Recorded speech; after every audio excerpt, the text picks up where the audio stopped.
Mesdames et messieurs, les 6 ont encore fait de la merde.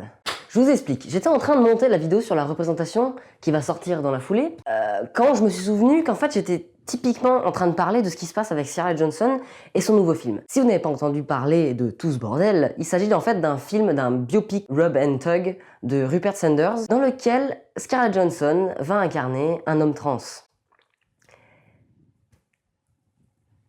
Putain! On n'a pas de représentation dans les médias, on n'a pas de représentation dans le cinéma, on n'a pas de représentation à la télé, bref, on est invisible. Ah! C'est pas possible, c'est hyper frustrant de voir qu'on est invisible, mais que c'est pas grave qu'une personne cis prenne notre rôle. C'est pas grave qu'une femme cis joue le rôle d'un mec trans. C'est grave quand quelqu'un de valide joue le rôle d'une personne invalide parce qu'il y a des acteurs invalides et qui peuvent faire ces rôles-là et qui seront parfaits parce qu'ils ont un vécu derrière. Ils savent ce que c'est. Et c'est important de faire jouer des acteurs qui correspondent au rôle. On va pas faire jouer un blanc pour le rôle d'une personne noire. On va pas faire jouer un blanc ou une blanche dans le rôle d'une personne asiatique.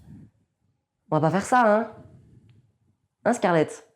Alors pourquoi est-ce qu'on ferait jouer une femme trans, un mec trans, une personne non binaire à quelqu'un de cis? Ça n'a pas plus de sens, voilà, merci. C'est pas seulement une histoire de représentation, là, c'est politique. Parce qu'il y a des gens qui choisissent ces acteurs-là, et ils les choisissent pour une raison. Et c'est pas logique de choisir une femme cis de la carrure de Scarlett Johansson pour jouer un mec trans, tel que Dante X Jill, alors qu'il y a des acteurs comme Chaz Bono à côté qui sont parfaits pour le rôle. Mais parfait, et genre il a la carrure, il lui ressemble comme deux gouttes d'eau, c'est un mec trans, mais non!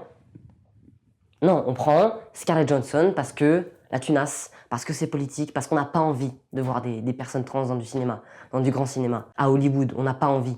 On n'a pas envie de les mettre sur les feux des projecteurs, on n'a pas envie de donner de la représentation. Mais alors que c'est important, alors il faut se battre pour ça, il faut foutre le bordel, et oui, la shitstorm qu'elle est en train de se prendre actuellement est totalement justifiée. Comment on aurait réagi si dans Sense8, Nomi avait été jouée par une femme cis? Pas bien, on n'aurait pas bien réagi, non, parce que c'est une femme trans qui joue une femme trans. Voilà, c'est logique, ça coule de source. Je ne comprends pas comment on peut faire ce genre de choix et s'attendre à rien derrière. Alors que voilà, c'est bon, la communauté LGBT, la communauté particulièrement trans et non binaire commence à sortir de l'ombre un peu, à faire porter sa voix. Comment en 2018 on est capable, on peut faire ça décemment et se dire non, ça passe.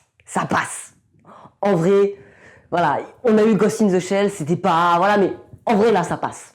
Hein? On a besoin de représentation, on a besoin de représentation bien faite, on n'a pas besoin d'être invisibilisé. Ce genre de choix et ce genre de comportement dans le cinéma, ça perpétue l'idée reçue et le cliché, comme quoi les personnes trans sont simplement déguisées. Que c'est des gens qui se prennent pour l'autre genre. Qu'on n'est pas des vraies femmes, des vrais hommes, des vraies personnes. Donc c'est juste un déguisement. Que c'est une phase. Que c'est pas réel, que c'est du maquillage, des vêtements. C'est pas ça. Et ce genre de choix dans le cinéma, ça véhicule ce genre d'idée-là. Et c'est pas bien. Parce qu'il nous faut de la vérité. Il faut que les gens sachent que, voilà, ben, je suis née femme, mais en fait, je suis pas une femme, je suis un mec, je suis un vrai mec. Je suis pas moins un mec qu'un mec cis. Je suis pas plus un mec qu'un mec cis non plus. Je suis juste un mec. Et ça vaut pour toutes les identités. Hein, qu'elles soient binaires ou non binaires. On s'en bat les couilles. C'est une question de respect, c'est une question de politique, c'est une question de représentation. On a besoin de ça. Alors pourquoi? Comment est-ce qu'on peut lutter avec ça? Déjà en diffusant le bordel, parce qu'il faut que le maximum de personnes sachent. Et ensuite, si jamais le film sort avec Scarlett Johansson au premier rôle pour jouer Mr. Jill, boycott, vraiment boycott, ne pas aller voir au cinéma, ne pas donner de l'argent à cette industrie-là qui nous invisibilise. Donc le boycott du film pur et simple en fait. S'il sort avec un casting remodelé, ils auront compris la leçon, c'est cool, on pourra avancer. Pourquoi pas aller le voir le film à ce moment-là? Alors je sais, il y a encore quelques années, on n'aurait jamais fait un scandale pareil pour quelque chose comme ça. Mais maintenant, on se rend compte que c'est important, on se rend compte que les personnes trans existent, qu'elles ont besoin de représentation et qu'on en a des acteurs trans prêts à jouer. On en a plein. Et putain de merde, Chaz Bono, il lui ressemble comme deux gouttes d'eau à Mr. Jill. C'est un truc de ouf. Alors je veux pas de cis tears dans les commentaires en mode ouais, on peut plus rien dire. Non. Pas de cis tears, d'accord. Tu es cis hétéro, tu redescends. C'est important pour nous. Merci de m'avoir écouté. Et moi je vous dis à plus tard pour la prochaine vidéo.